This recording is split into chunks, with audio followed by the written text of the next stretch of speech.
வளத்துடன் நான் உமா ஸ்ரீனிவாசன். கண்ணதாசன் வீட்டு கைவண்ணத்துலேருந்து நான் உங்களை அன்போடு வரவேற்கிறேன். இன்றைக்கி பண்ணுறது ஒரு சாம்பாருங்க. கடுகு, ஏன்னா எண்ணெய் காஞ்சிருச்சு, அதனால் என்ன சாம்பார்னு சொல்லலை, மாம்பழ சாம்பார்.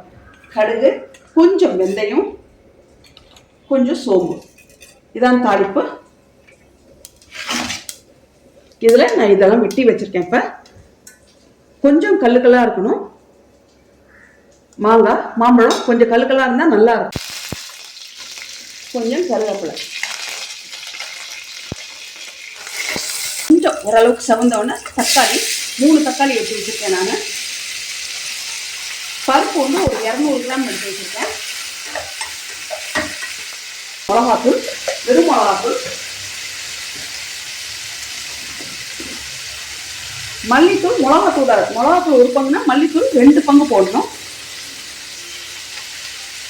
இதுதான் மஞ்சத்தூள் வந்து நான் பருப்புலேயே போட்டு வேக வச்சுட்டேங்க, அதனால் நான் மஞ்சத்தூள் போடல. ஏன்னா இதில் போடுறதோட பருப்பில் போட்டு வேக வச்சிங்கன்னா நல்ல ஒரு மஞ்சள் இருக்கும். இப்போ இது கொலையாக வதக்கிடலாம். இதில் கொஞ்சம் பெருங்காயம் போடுறேன். உப்பு போட்டேங்க, தக்காளியில் ஏற்கனவே உப்பு போட்டேன். நான் கொஞ்சம் பெருங்காயம் ஜாஸ்தி தான் போடுறேன். உங்களுக்கு எவ்வளோ தேவையோ அதை பார்த்து பெருங்காயம் போட்டுங்க. பருப்பு தண்ணி மட்டும் ஊற்றி கொஞ்சம் கொதிக்க விடுறேன். இன்னும் கொஞ்சம் தண்ணி ஊற்றிக்கிறேன், ஏன்னா மாம்பழத்தை போட்டு கொஞ்சம் வேக விட போகிறேன். இந்த தோல்லாம் சாஃப்ட் ஆகிற அளவுக்கு ரொம்ப வேக விட்டுற வேண்டாம். அதே மாதிரி மாம்பழம் கொஞ்சம் கல்லுக்கல்லாக இருந்தால் தான் உங்களுக்கு நல்லா இருக்கும். இப்போ இதில் மாம்பழத்தை போட்டுடலாம். இது வந்து நீங்கள் மாம்பழம் மட்டும் இல்லை, முருங்காயும் போட்டுக்கலாங்க. நிறைய சாம்பார் வைக்கும்போது முருங்காயும் சேர்த்து போட்டிங்கன்னா ஐயோ அப்படி இருக்கும். அந்த முருங்காய் வாசனைக்கு இந்த சாம்பாரில் இந்த மாங்காய் இனிப்புக்கும் அவ்வளோ நல்லா இருக்கும். அவ்வளோதான், இதை போட்டாச்சு. போட்டுட்டு இப்போ இதை மூடி வச்சிடலாம். கொஞ்சம் மாம்பழம் இப்போ வெந்திருக்கும்.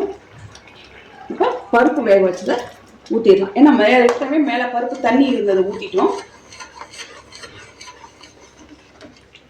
கொஞ்சம் கொதிக்கட்டும். இதில் கொஞ்சம் தண்ணி ஊற்றிக்கலாம்.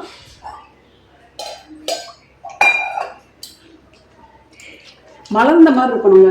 இது எங்கள் அம்மா வேக வச்சு வச்சிருக்காங்க. கொஞ்சம் வந்து பருப்பு வேகாமே வச்சுருக்காங்க. இப்படி இல்லாமல் மலர்ந்த மாதிரி இருக்கணும் பருப்பு. கொஞ்சம் கொதிக்கும் போது கொஞ்சம் குழஞ்சிக்கணும் பருப்பு. ஆனால் இதுவும் நல்லா இருக்கும் பருப்பு எடுத்து சாப்பிடும்போது உங்களுக்கு.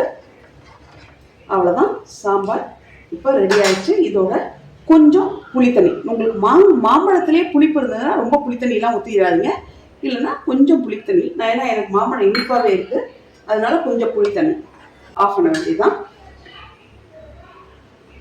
இப்போ பாருங்க, ஒரு கொதி வந்துருச்சு. இதில் கொத்தமல்லி தூவிட்டா மாம்பழ சாம்பார் ரெடிங்க. மாம்பழ சாம்பார் நீங்கள் சாப்பிட்டீங்கன்னா சூப்பராக இருக்கும். மாம்பழ சாம்பார் ரெடி ஆயிடுச்சுங்க. ட்ரை பண்ணி பார்த்துட்டு எனக்கு கட்டாயம் கமெண்ட்டில் சொல்லுங்கள். வாழ்க வளர்க்குறேன்.